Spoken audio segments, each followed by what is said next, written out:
450 છે પણ 440 ના 910 રૂપિયાનો જો ફ્રોક સ્ટાઇલ 480 રૂપિયા। તો આજે હું તમને લઈને આવી છું વડોદરાની તિબેટિયન માર્કેટમાં, જે લાગી ગઈ છે નવલખી મેદાન છે એની સામે જ કલાભુવન ગ્રાઉન્ડ છે, ત્યાં જ આ માર્કેટ લાગેલી છે।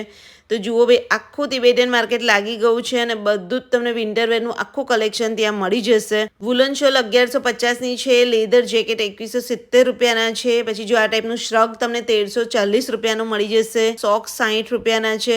ઘણી બધી વસ્તુ તમને અહીંયા મળી જશે। વિન્ટરવેરનું કલેક્શન તો મળશે જ, સાથે તમને અગર ડેલી રૂટીન માટેનું કલેક્શન જોશે તો એ પણ મળી જશે। તો તિબેટિયન માર્કેટ દર વર્ષે શિયાળામાં 4 મહિના માટે આ માર્કેટ લાગે જ છે અને ટાઈમિંગ છે સવારે 10 વાગ્યાથી લઈ અને રાત્રે 9 વાગ્યા સુધી। પણ અહીંયા કોઈ જાતનું તમારે બાર્ગેનિંગ થશે નહીં, બધામાં પ્રાઇસ ટેગ આપેલા હોય છે, એ પ્રમાણેના જ ભાવ રહેશે। અને આ 25 નંબરનો એક સ્ટોલ હતો ને, ત્યાંનું તો મને કલેક્શન બહુ જ ગમ્યું। ત્યાં કોડ સેટ ખાલી 450 રૂપિયાથી શરૂ થતા હતા, વન પીસ જો